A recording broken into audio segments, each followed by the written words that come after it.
வணக்கம் நேயர்களே, நான் உங்கள் ஆஸ்ட்ரோ பூர்ணா, எண்கணித ஜோதிடம் மற்றும் ஆன்மீக பரிகார ஆராய்ச்சியாளர். இன்னைக்கு நாம் பார்க்க போகிற பதிவு பார்த்திங்கன்னா ஒரு சிறப்பு பதிவு. இந்த குரு பயிற்சி ஆக போகிறாரு. மே மாதம் 1ஆம் தேதி குரு பயிற்சி ஆகிறாரு. சில ராசி அன்பர்கள் எப்போதுமே கேட்டுட்ருக்குறீங்க, எங்களுக்கு எல்லா குரு பயிற்சியும் ஆகிட்டே இருக்குது, எல்லா சனி பயிற்சியும் ஆகிட்டே இருக்குது, எங்களுடைய வாழ்க்கையில் மாத்திரம் எந்த பயிற்சியுமே இல்லை, நாங்கள் இன்னும் ஒரு வாழ்க்கையில் ஒரு பின்தங்கிய நிலைமையிலேயே இருக்கிறோம் அப்படின்னு சொல்லக்கூடிய அளவிற்கு எங்களுடைய வாழ்க்கை இருக்குது அப்படின்னு சொல்லிட்டு நிறைய அன்பர்கள் கேட்டுக்கிட்டே இருக்கிறீங்க. அதற்கு தான் நீங்கள் எந்த மாதிரி இந்த குரு பயிற்சி காலகட்டத்தில் நீங்கள் இருந்தீங்கன்னா உங்களுக்கு உண்டான பிரச்சனைகள், அதே சமயத்தில் நீங்கள் வாழ்க்கை முறை, உங்களுடைய வாழ்க்கை முறை எந்த ஒரு விரைவான உலகத்தில் எப்படினாலும் இருக்கலாம், அந்த வாழ்க்கை முறையை சிறிது ஒரு மாற்றம் செய்து ஆன்மீக வழியிலையும் சரி ஜோதிட வழியிலையும் சரி சின்ன சின்ன மாற்றங்கள் செய்து நீங்கள் ரொம்ப பெரிய அளவில் ரிஸ்க் எடுக்க வேண்டாம். சின்ன சின்ன மாற்றங்களை செஞ்சுக்கிட்டீங்கன்னாலே உங்களுடைய வாழ்க்கையில் இருக்கக்கூடிய அந்த சில தடைகளும் தடங்கல்களும் தாமதங்களும் கண்டிப்பாக விளையிடும். அதை முழு மனதோட நம்பிக்கை வைத்து நீங்கள் அந்த ஒரு வாழ்க்கை பயணத்தை தொடர்ந்தீங்கன்னா கண்டிப்பாக இந்த காலகட்டத்தில், இந்த குரு பயிற்சி ஆகின்ற அந்த காலகட்டத்தில் உங்களுக்கு ஒரு நல்ல ஒரு முன்னேற்றமான காலகட்டமாக இருக்கும். நம்ம இப்போ அதனுடைய வரிசையில் ரிஷப ராசி அன்பர்களுக்கு அந்த பலன்களை, சிறப்பு பதிவு பலன்களை பார்க்க போகிறோம். அதுக்கு முன்னாடி நீங்கள் இந்த சேனலை முதல் முறையாக பார்க்குறீங்கன்னா சப்ஸ்கிரைப் பண்ணிக்கோங்க, பெல் பட்டனில் ஆல் ஆப்ஷன் சூஸ் பண்ணிக்கோங்க. அப்படின்னா தான் என்னுடைய அடுத்தடுத்த பதிவுகள் உங்களுக்கு நோட்டிஃபிகேஷனாக வரும். கடைசி வரைக்கும் அந்த பதிவை பார்த்தா தான் உங்களுக்கு தெரியும் என்ன மாதிரியான தெய்வத்தை வழிபாடு பண்ணணும், நீங்கள் எந்த பிரச்சனையிலிருந்து எப்படி மீண்டு வர்றதுக்கு எந்த மாதிரியான விளக்கங்கள் இருக்குன்றத நீங்கள் கடைசி வரைக்கும் அதை ஸ்கிப் பண்ணாமல் பாருங்கள். இப்போ இந்த ரிஷபராசி அன்பர்கள் பார்த்தீங்கன்னா பணத்தை தேடி பயணிக்கக்கூடியவர்கள். இவர்களுடைய ராசி அதிபதி சுக்கிரன். இவர்களுடைய ராசி அதிபதி சுக்கிரன்றதுனால இவர்கள் பணத்தை தேடி பயணிக்கிறார்களா, இல்லை இவர்களுடைய குணமே அப்படித்தானா அப்படின்னு பார்த்தோம்னா அந்த ரிஷபம்ன்றது அந்த ஒரு காளை மாடுக்கு சமானம். அந்த எப்படி உழைக்குதோ அந்த காளை மாடானது அந்த உழைப்பில் பார்த்தீங்கன்னா என்ன செஞ்சாலும் சரி, சாப்பாடு கொடுக்குறீங்களோ இல்லையோ தன்னுடைய வேலையை கண்டிப்பாக அது செய்தே தீரும். அந்த அளவிற்கு இந்த ரிஷபராசி அன்பர்கள் ஒரு காளை மாடை போடு அந்த எப்படி அந்த மாடா உழைக்கிற நீயே, ஆனால் உனக்கு உண்டான அந்த ஒரு மகிழ்ச்சியான வாழ்க்கை வரமாட்டேங்குதே அப்படின்னு நீங்கள் எல்லாருமே சொல்லி நீங்கள் கேட்டிருப்பீங்க. உங்களுடைய உறவினர்களே சொல்லுவாங்க, நீ இப்படி நான் இரவும் பகலும் மாடா உழைக்கிற, ஆனாலும் உன்னுடைய வாழ்க்கையில் ஒரு நிம்மதின்றது இல்லை அப்படின்னு சொல்லக்கூடிய அளவிற்கு இந்த ரிஷபராசி அன்பர்கள் தன்னுடைய வாழ்க்கை சக்கரத்தை பார்த்தீங்கன்னா எப்போதுமே ஒரு ஃபாஸ்ட் மூமெண்ட்லேயே வச்சுக்கிட்டே இருப்பாங்க. இதை அடுத்து செய்யணும், அதை அடுத்து செய்யணும். ஆனால் அதை அவர்களுக்கு மற்றவர்களுக்கு பார்க்கும்போது எப்படி தெரியும், அது இவன் இந்த பணத்தை தேடி தான் இவ்வளோ தூரம் ஓடுறான், பணத்தை நோக்கி தான் பயணிக்கிறான், இவன் அந்த பணத்துக்காக தான் இவ்வளோ ஆசைப்படுறான் அப்படின்னு சொல்லக்கூடியவர்கள் மற்றவர்கள். அதெல்லாம் நீங்கள் பொருட்படுத்தாதீங்க. நீங்கள் செய்யக்கூடிய வேலை பார்த்தீங்கன்னா எந்த அளவிற்கு ஒரு நேர்மையாக இருக்கும்ன்றது எங்களுக்கு தான் தெரியும். அந்த அளவுக்கு ரிஷபராசி அன்பர்கள் மிக நேர்மையான வாதிகள். தன்னுடைய உழைப்பில் எப்போதுமே நேர்மை இருக்கும், நேர்த்தி இருக்கும். அதே சமயத்தில் ஒரு நுணுக்கமும் தொழில்நுட்பமும் சேர்ந்த ஒரு திறமைசாலிகள் தான் இந்த ரிஷபராசி அன்பர்கள். இந்த ரிஷபராசி அன்பர்களுக்கு கடந்த காலத்தில் ஒரே ஒரு பிரச்சனை தான், அதுவும் ஒரு பெரிய பிரச்சனைன்னு நம்ம சொல்ல முடியாது, இவர்களா தன்னைத்தானே அதை தேடிக்கொண்ட பிரச்சனை தான் சொல்லணும் இந்த ரிஷபராசி அன்பர்களுக்கு. அது எந்த மாதிரியான பிரச்சனை அப்படின்னு பார்த்தோம்னா, இப்போ இந்த குருவாகப்பட்டவர் மேஷ ராசியிலிருந்து, அதாவது விரயஸ்தானத்திலிருந்து தன்னுடைய ஜென்ம குருவாக ரிஷப ராசிக்கே பயிற்சி ஆகிறார். இந்த குருவாகப்பட்டவர் எந்த ஸ்தானத்திற்கு அதிபதி அப்படின்னு நம்ம முதல்ல பார்க்கும்போது இந்த ரிஷபராசி அன்பர்களுக்கு லாபஸ்தானாதிபதி முதல்ல, அது இரண்டாவது, அந்த லாபஸ்தானாதிபதின்றது இரண்டாவது கட்டம். முதல் கட்டம் பார்த்தீங்கன்னா இவங்களுக்கு ரிஷபராசி அன்பர்களுக்கு அஷ்டமாதிபதி. அந்த அஷ்டமாதிபதி தான் இவர்களுக்கு கடந்த காலத்தில் ஒரு முக்கியமான ஒரு வேலையை செஞ்சிருச்சு. அப்படி என்ன வேலையை செஞ்சது?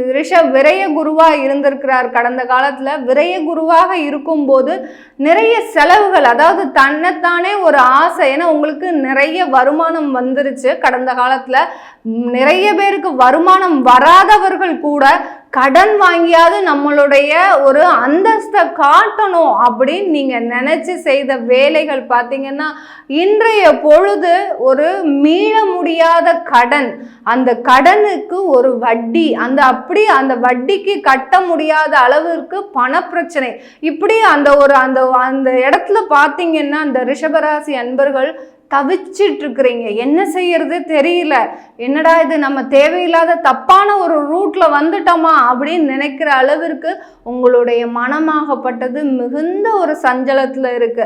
கண்டிப்பா நீங்க தப்பான ரூட்ல தான் வந்திருக்கிறீங்க. ஏன்னா விரய குருவாக இருக்கும்போது எப்போதுமே ஒரு திட்டமிடுதலோட செயல்படணும். அதே சமயத்துல சுப நிகழ்ச்சிகள்ல நீங்க அந்த விரயத்தை வச்சிருக்கணும். அதுவும் உங்களுடைய வருமானத்திற்கு உகந்தார் போல நீங்க செய்யணும். ஆனா நீங்க என்ன பண்ணிட்டீங்க, உங்களுடைய வருமானம் அதிகரிச்சிடும், தொழில்ல நிறைய லாபம் வந்துடும் அப்படின்னு நினைச்சு நீங்க தொழிலுக்காக கடன் வாங்கினீங்க.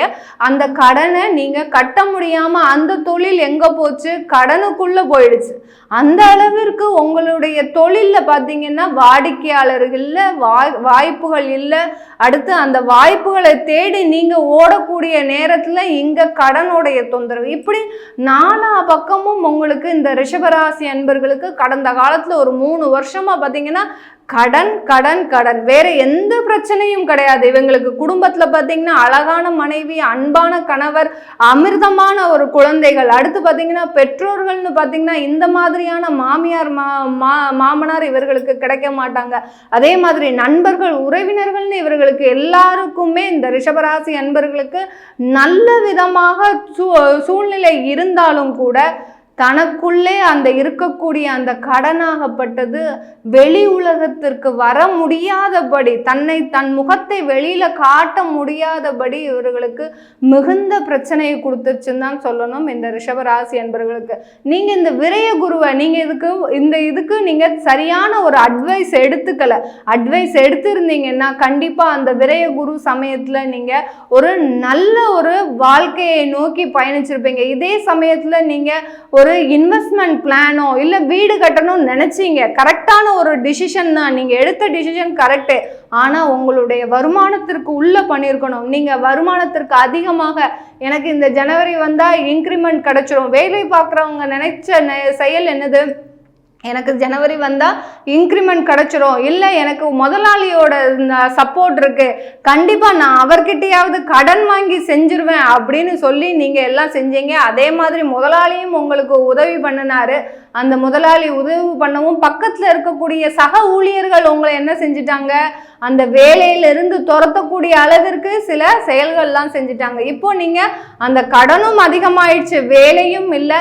இப்போ எப்படி அந்த கடனை கட்டுவது, மீள முடியாத ஒரு கடன் சொல்றது அந்த தான். ஏதோ தெரியாதனமா நீங்க செய்த வேலை பார்த்தீங்கன்னா இப்போ உங்களுடைய விழி பிதுங்கி நிற்கின்ற அளவிற்கு அந்த கடன் உங்களை போட்டு துரத்துது. என்னடா இது, நம்ம தேவையில்லாம இப்படி போய் செஞ்சுட்டோமே, யார்கிட்டையும் உங்களால பரிமாறிக்க முடியல அதை. ஏன்னா அந்த மனைவியானவள் எல்லாமே உங்களுக்காக செய்கிறாங்க, குடும்பத்தில் எல்லாருமே உங்களுக்கு அனுசரணையாக இருக்கும்போது நீங்கள் செய்த தவறை யார்கிட்ட போய் நீங்கள் சொல்லுவீங்க?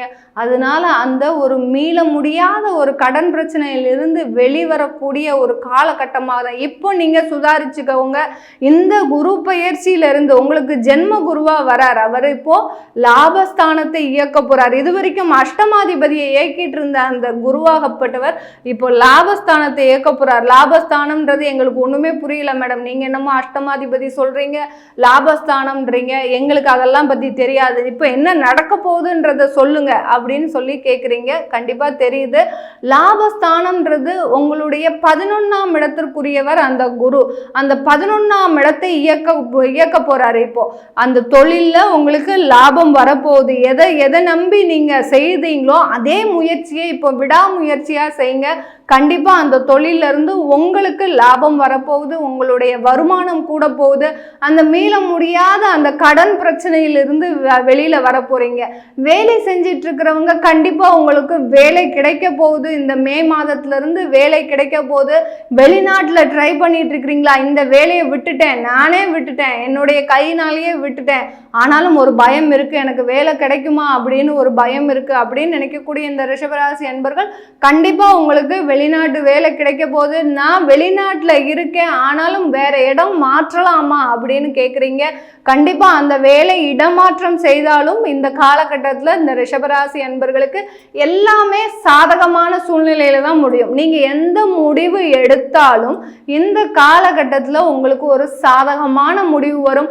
அந்த முடிவுல இருந்து உங்களுக்கு லாபம் தான் வருமே ஒழிய எந்த விதமான நஷ்டமோ எந்த விதமான தேவையில்லாத கஷ்டமோ பண விரயம்ன்றது இந்த காலகட்டத்தில் இந்த ரிஷபராசி அன்பர்களுக்கு வரவே வராது. அதனால கண்டிப்பா நீங்க ரிஷபராசி அன்பர்கள் துணிச்சலாக ஒரு தன்னம்பிக்கையோட எந்த ஒரு விஷயத்தையும் நீங்க செய்தாலும் கண்டிப்பா இந்த காலகட்டத்தில் உங்களுக்கு ஒரு நல்ல ஒரு முன்னேற்றத்தை கொடுக்கக்கூடிய ஒரு நேரமாக தான் இருக்க போகுது இந்த ரிஷபராசி அன்பர்களுக்கு. இந்த ரிஷபராசி அன்பர்களுக்கு இதெல்லாம் நடக்கணுமா முதல்ல? ஏன்னா உங்க ஜாதக ரீதியா வேற விதமாக இருக்கலாம். உங்களுக்கு மறைவு ஸ்தானம் நடக்கலாம், இல்ல ஜென்ம சனி நடந்துட்டு இருக்கலாம். இந்த மாதிரியான சில பிரச்சனைகள்லாம் இருக்கும். ஆனாலும் அதுல இருந்து வெளியில வரணுமா? நீங்க இந்த மாதிரியான ஒரு மீள முடியாத கடன், பண பிரச்சனை, எப்ப பார்த்தாலும் ஒரு வீட்டுல ஒரு பண பிரச்சனை இருந்துகிட்டே இருக்கு. ஒரு 10,000 ரூபாய் கொண்டு வந்து வைக்கிறேன், அடுத்து பாத்தீங்கன்னா அது 12,000 ரூபாய் தேவைப்படுது. திரும்ப அந்த 2,000 ரூபாய்க்காக நான் திரும்ப மனசை போட்டு குழப்பி நைட்டெல்லாம் தூக்கம் வர மாட்டேங்குது. இந்த மாதிரியான ஒரு மனக்குழப்பம், அந்த பணத்துக்காக ஒரு மனம் குழப்பமாவே இருக்கக்கூடிய இந்த ரிஷபராசி அன்பர்கள் இந்த காலகட்டத்தில், அந்த குரு பயிற்சி ஆன காலகட்டத்தில இருந்து நீங்க செய்ய வேண்டிய ஒரே ஒரு விஷயம் என்னன்னா, வெள்ளிக்கிழமை எங்க இருந்தாலும் காமாட்சி அம்மன் கோயிலுக்கு நீங்க கண்டிப்பா செல்லணும். உங்க ஊர்ல காமாட்சி அம்மன் கோயிலே இல்லையா, அட்லீஸ்ட் அந்த சிவன் கோயில்ல இருக்கக்கூடிய அந்த அம்பால பௌர்ணமி அன்னைக்கு வழிபாடு பண்ணுங்க. ஏன்னா உங்களுடைய ராசி அதிபதி சுக்கிரன் உங்களுடைய ராசியில சந்திரன் உச்சம் பெறாரு இல்லையா, அதனால பௌர்ணமி அன்னைக்கு நீங்க சிவன் கோயில்ல இருக்கக்கூடிய அந்த அம்பாலை வழிபட்டுட்டே வாங்க. அந்த அம்பாள் கிட்ட உங்களுடைய கஷ்டத்தை எல்லாத்தையும் சொல்லி புலம்புங்க. கண்டிப்பா அந்த அம்பாளுடைய கண் என்றைக்காவது ஒரு நாள் கண்டிப்பா கண் திறக்கும். அதுவும் இந்த மே மாதத்துல இருந்தே உங்களுக்கு கண்டிப்பா நடக்க போகுது. இது எல்லாமே கண்கூடாக பார்க்கக்கூடிய ஒரு நேரமாக தான் இருக்க போது இந்த ரிஷபராசி அன்பர்களுக்கு. இதை தொடர்ந்து பண்ணிக்கிட்டே வாங்க. கண்டிப்பா உங்களுடைய அந்த மீள முடியாத ஒரு கடன் பிரச்சனையிலிருந்து நீங்க வெளிவரக்கூடிய ஒரு நேரமாக தான் இந்த குரு பயிற்சி இருக்க போது. இது நம்ம சொல்லிட்டு இருக்கிற பலன்கள் கோச்சார நிலவரப்படி நம்ம அந்த குரு இடம்பெயரும் போது எப்படி இருக்குன்றத நம்ம சொல்லிட்டு இருக்கிறோம். இது உங்க ஜாதகப்படி தசாபுத்தி படி அந்த பலன்கள் இந்த கோச்சார நிலவரப்படி பொருந்துதான்றது பார்க்கணும். அது உங்களுக்கு 80% பலனை முழுமையாக கொடுக்கும். உங்க ஜாதகப்படி எப்படி இருந்தாலும் நீங்க இந்த வழிபாடெல்லாம் பண்ணிக்கிட்டே வந்தீங்கன்னா கண்டிப்பா 80% பலனை கொடுக்கும். அதை பார்க்கணும்னு விருப்பப்பட்டீங்கன்னா கீழே இருக்கிற நம்பருக்கு வாட்ஸ்அப்பில் அப்பாயின்மெண்ட் வாங்கிக்கிட்டு நீங்கள் என்கிட்ட கன்சல்ட் பண்ணிக்கலாம். உங்களிடமிருந்து விடைபெறுவது உங்கள் ஆஸ்ட்ரோ பூர்ணா. நன்றி, வணக்கம்.